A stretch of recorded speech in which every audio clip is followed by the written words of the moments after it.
Hello everyone, my name is Tarannum. I am from Chandigarh University in BPEd student. My UID is 21 BPS 1040. Today I am teach you standing through and follow through in disc throw.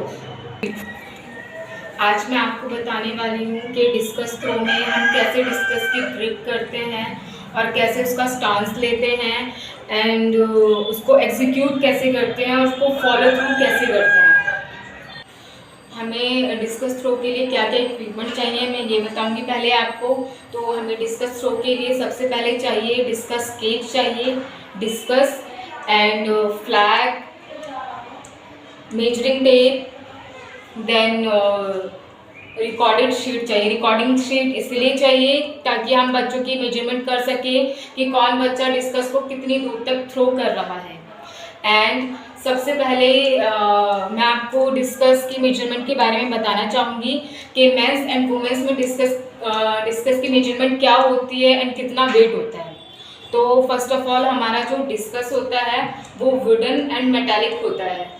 तो discuss का जो diameter head जो है उसका वो मेटालिस्टिक होता है and जो डिस्कस होता है वो वुडन का होता है। तो हमारा जो मेंस में जो डिस्कस का जो वेट होता है वो 2 kg होता है एंड वुमेंस में जो होता है वो 1 kg होता है। ये डिफरेंस इसलिए होता है क्योंकि जो हमारे मेंस में जो मसल पावर है वो ज़्यादा होती है। तो हमारा जो डायमीटर होता है डिस्कस में मेन में वो होता है 219 mm to 221 mm and girls में जो होता है वुमेंस में जो होता है वो 180 से 182 mm होता है। एंड जो डायमीटर का जो मेटलिस्टिक जो हेड है उसका वो होता है हमारा 50 to 57 मेंस में होता है एंड वुमेंस में भी सेम होता है।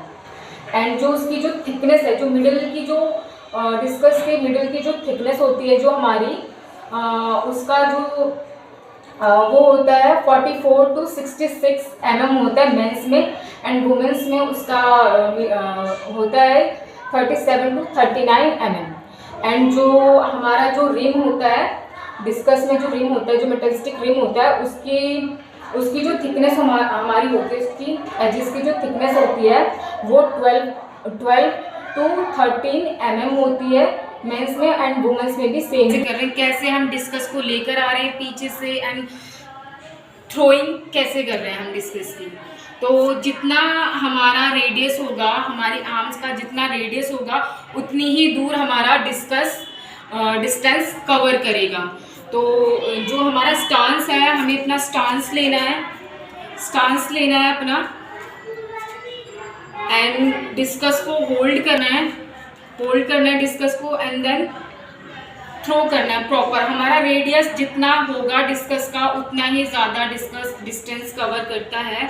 तो हमें डिस्कस को अपनी बॉडी से दूर रखना है, ठीक है। नीज को हल्का सा बेंड करना है, डिस्कस को दूर लेके जाना है जितना हम बेंड हो सकते हैं एंड देन थ्रो करना है। आपका जो हैंड है वो हमेशा ही शोल्डर के पैरेलल होना चाहिए क्योंकि अगर वो शोल्डर के से नीचे होता है तो वो डिस्टेंस कवर नहीं करता है। जैसे कि मैंने बताया है आपको, अगर हमें उसका डिस्टेंस बढ़ाना है, यार्ड बढ़ाने हैं जो वो कवर कर रहा है डिस्कस, तो हमें अपना जो रेडियस है, जो हमारी आर्म का जो रेडियस है, हम उसे जितना ज़्यादा कर सकते हैं, जितना खोल सकते हैं अपनी आर्म को, उतना ही हमारे लिए बेनिफिशियल है। तो और आफ्टर ग्रिप जो हमारा सेकंड आता है वो आता है हमारा स्टांस। तो हमें स्टांस कैसे लेना चाहिए डिस्कस थ्रो में।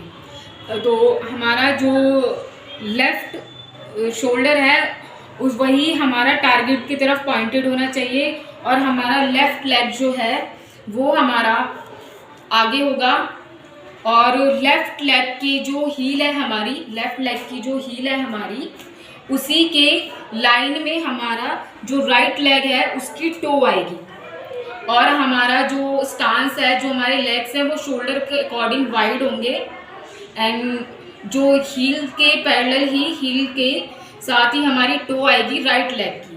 देन हमें डिस्कस को होल्ड करना है, डिस्कस को ग्रिप करना है एंड थोड़ा सा नीज को बेंड करना है, अपने नीज को बेंड करना है, देन पीछे जाना है जितना आप पीछे जा सके उतना ज़्यादा ही अच्छा है। And then throw the discuss.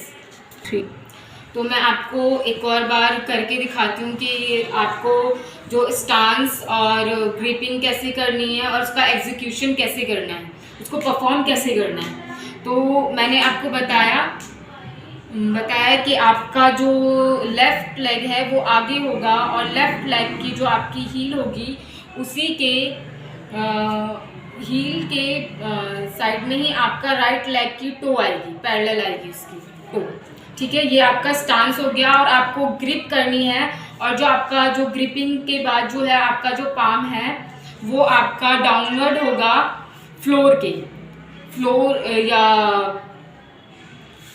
Ground के डाउन होगा, आपकी पाम डाउनवर्ड होगी और आपको ये होल्ड करना है। देन नीज को हल्का सा बेंड पीछे जाना है पूरा, एंड देन आपको थ्रो करना है। तो आपका जो हाथ है, जो आप थ्रो करते टाइम जो आपका हैंड है वो आपके शोल्डर के बराबर होना चाहिए, शोल्डर से नीचे नहीं होना चाहिए। क्योंकि अगर आपका ये जो फॉलो थ्रू जो है आपका वो अगर नीचे की तरफ जाता है तो आपका जो डिस्कस है वो ज़्यादा यार्ड्स कवर नहीं कर सकता और वो ज़्यादा दूर तक जाएगा भी नहीं, उसका इम्प्लीमेंट सही नहीं होता है। तो जो मेरा वैसे मेन पार्ट था जो मुझे डिस्कस करना था क्लास में, जो मुझे बताना था अपने लेसन प्लान में, वो था फॉलो थ्रू। फॉलो थ्रू कैसे करना है, तो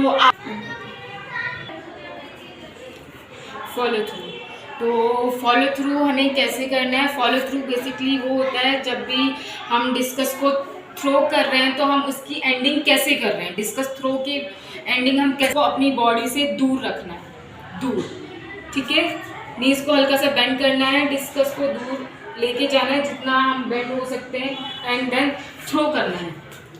आपका जो हैंड है वो हमेशा ही शोल्डर के पैरेलल होना चाहिए, क्योंकि अगर वो शोल्डर के से नीचे होता है तो वो डिस्टेंस कवर नहीं करता है। जैसे कि मैंने बताया है आपको, अगर हमें उसका डिस्टेंस बढ़ाना है, यार्ड बढ़ाने हैं जो वो कवर कर रहा है डिस्कस, तो हमें अपना जो रेडियस है, जो हमारी आर्म का जो रेडियस है, हम उसे जितना ज़्यादा कर सकते हैं, जितना खोल सकते हैं अपनी आर्म को, उतना ही हमारे लिए बेनिफिशियल है।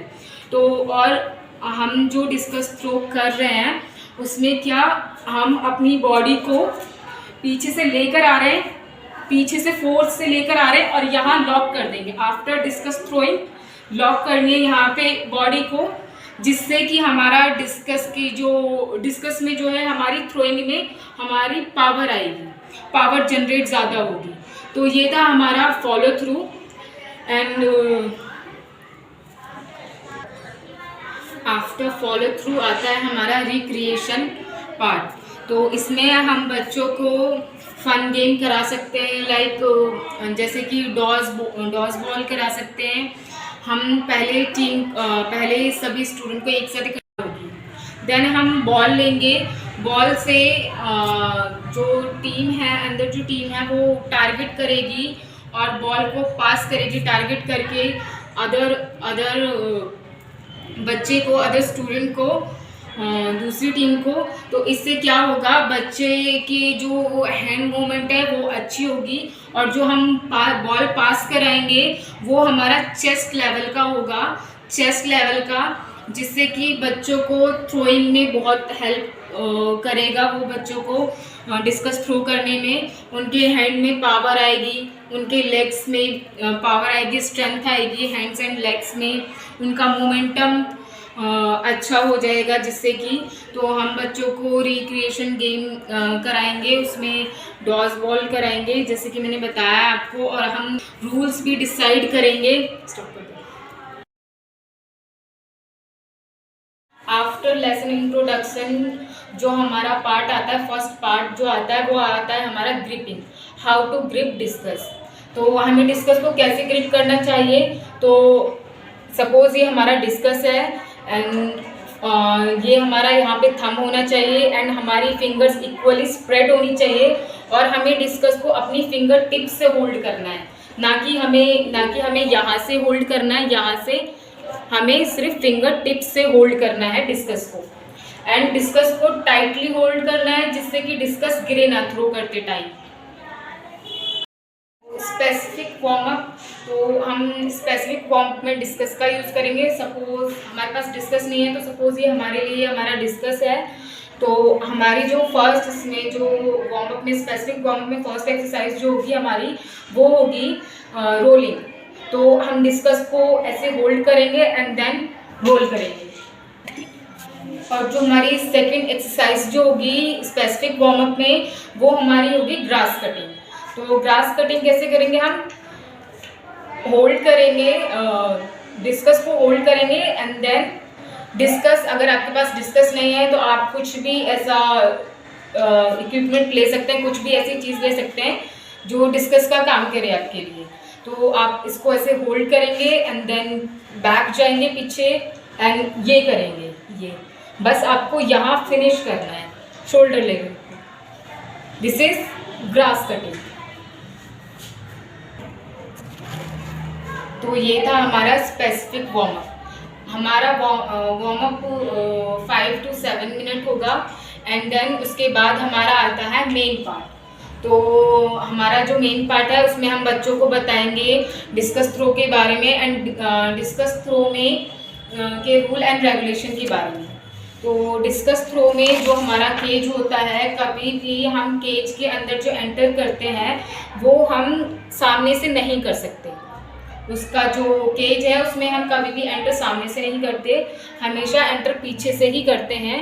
And after throwing, after performance हम जो एग्जिट करेंगे वो भी केज के पीछे से ही करेंगे। हम कभी भी लास्ट में जो हमारा लास्ट पार्ट आता है वो आता है डिसेंबल में हम सभी बच्चों को कमांड देंगे stand, this and attention.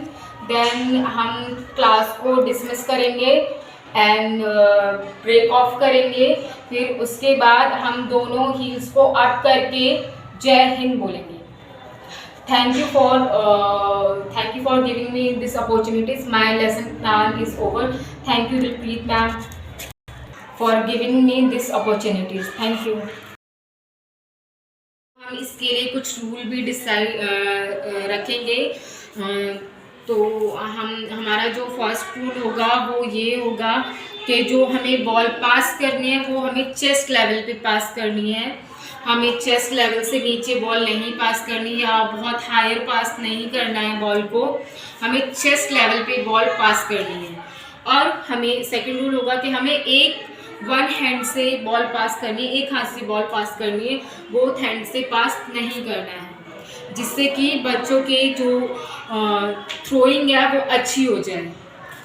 And जो हमारा थर्ड रूल है वो है हमारा कि जो अपोनेंट टीम है जो सर्कल के बाहर है वो सर्कल के अंदर नहीं आ सकती है, सर्कल के अंदर नहीं आ सकती।